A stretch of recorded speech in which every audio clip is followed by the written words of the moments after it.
بسم اللہ الرحمن الرحیم۔ السلام علیکم۔ پچھلے دنوں میں نے آپ سے ایک خود نوشت کا ذکر کیا تھا جس کا عنوان ہے خاک سا خاکی، جسے تحریر کیا جناب بریگیڈیئر بشیر ارائیں صاحب نے۔ یہ پروگرام الگ سے موجود ہے، آپ سن سکتے ہیں۔ آج میں اس کتاب سے ایک اقتباس لے کر آیا ہوں اور اس اقتباس کا نام ہے جھکنے والوں نے راحتیں پائیں۔ آئیے سنتے ہیں۔ اس سال چترال کی ٹیم نے میچ جیت لیا، لوگوں نے ناچ ناچ کر آسمان سر پر اٹھا رکھا تھا۔ مرد اول جناب آصف علی زرداری صاحب بھی جوش میں آئے اور پولو کھیلنے کی خواہش ظاہر کر دی۔ پولو ڈریس مہیا کیا گیا اور وہ میدان میں اتر گئے۔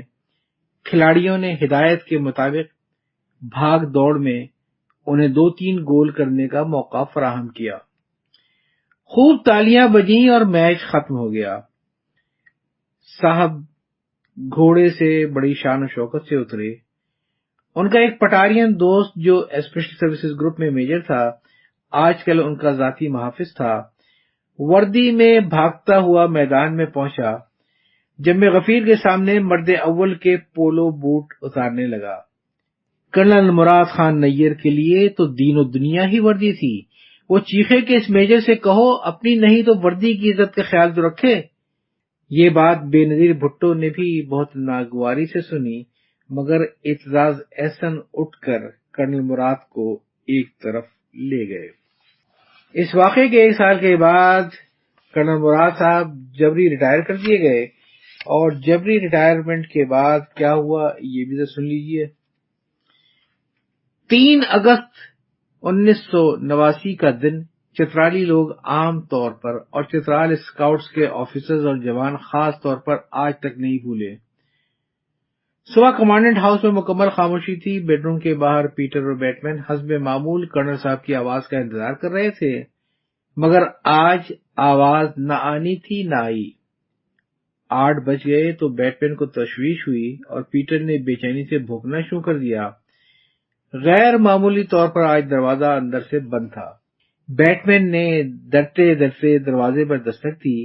بار بار دستک پر بھی کوئی جواب نہ آیا تو اسے کچھ گھبراہٹ ہوئی کہ کیونکہ 11 سال 11 مہینے اور 10 دن میں کبھی ایسا نہیں ہوا تھا کہ کمانڈنٹ کے بیڈ روم سے 7 بجے ان کی آواز نہ آئے اور پیٹر اور بیٹ مین اکٹھے اندر داخل نہ ہوں۔ کچھ سمجھ نہ آیا تو اس نے ایکسچینج میں فون کر کے بتایا کہ کمانڈنٹ نے پشاور جانا ہے، مگر ان کا دروازہ آج اندر سے بند ہے اور دستک پر بھی وہ نہیں کھول رہے۔ صوبیدار سلطان الدین بھاگتے ہوئے کوارٹر گارڈ پہنچے تو وہاں پہلے سے میجر فاروق اور میجر افضل کھڑے تھے۔ فوراً ہی 2 جیپ آ کر رکی۔ سلطان الدین سمجھ گیا کہ ٹیلی فون آپریٹر یہی بات سیکنڈ ان کمانڈ کو بھی بتا چکا تھا۔ سب لوگ کمانڈنٹ ہاؤس پہنچے۔ بیٹ مین سخت پریشان تھا کہ خدا نہ خواستہ کہیں بیمار ہو کر بے ہوش نہ ہو۔ فیصلہ ہوا کہ دروازہ توڑا جائے۔ صوبیدار نظام الدین اور بیٹ مین نے دروازے کو کلہاڑے کی چوٹ سے کھول دیا۔ کمرے میں بیڈ کی سائڈ ٹیبل پر لیمپ روشن تھا اور کرنل مراد خان خاکی موٹی چادر لیے سو رہے تھے۔ یہ 10 سیکنڈ کا وقت جیسے گھنٹوں پر محیط تھا۔ سب کسی انجانے خوف میں مبتلا تھے۔ مزید لائٹیں جلا کر میجر افضل نے چادر ہٹائی تو آنکھوں پر یقین نہیں آ رہا تھا۔ بیڈ کے ساتھ جائے نماز بچھی ہوئی تھی، جیسے ابھی ابھی کوئی اس سے اٹھا ہو۔ سفید شلوار اور قمیص میں ملبوس، تازہ شیف شدہ چہرہ لیے سیدھے چت لیٹے کرنل مراد خان نیئر کے دائیں ہاتھ میں پکڑا آٹومیٹک رشین پسٹل ان کی دائیں کنپٹی پر تھا، جس سے چلنے والی گولی بائیں کنپٹی سے باہر نکل گئی تھی اور وہ اپنے خالق حقیقی سے جا ملے تھے۔ اگر ان کے ہاتھ میں پکڑے پسٹل کو ٹھک دیا جاتا تو ایسا لگتا جیسے وہ گہری نیند سو رہے ہیں اور ابھی آواز دینے پر اٹھ بیٹھیں گے، مگر سر کے نیچے بستر پر پھیلے خون نے سب لوگوں کو پتھر کا بت بنا دیا تھا۔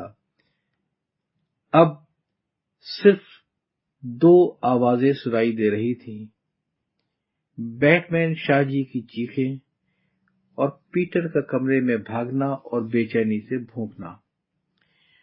وادی چترال میں یہ خبر جنگل کی آگ سے زیادہ تیز رفتاری سے پھیلی۔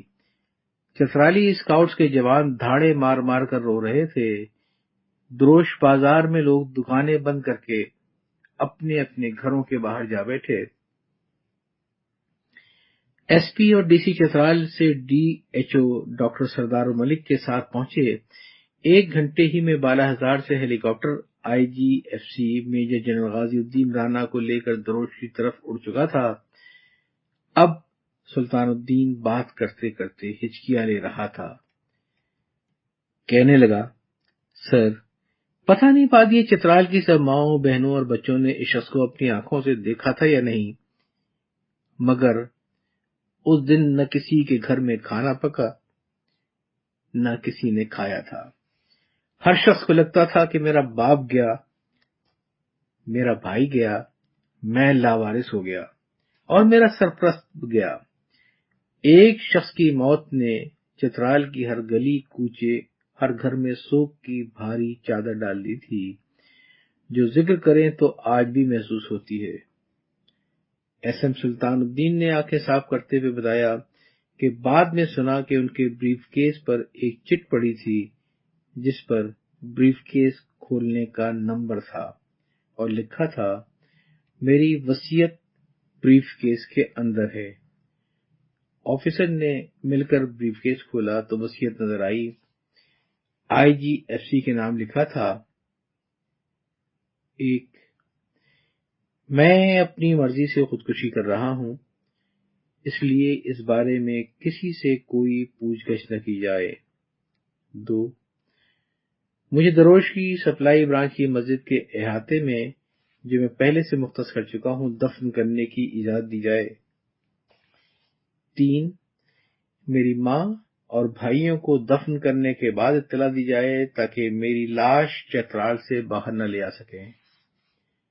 4، میری کتابیں چترال اسکاؤٹ کی لائبریری کو میرے بینک میں پڑے 1.5 لاکھ روپے کا لکھا چیک کیش کروا کر میری تدفین کے خرچے کے بعد 10,000 روپے میرے بیٹ مین کو اور باقی میری ماں کو دے دیا جائے۔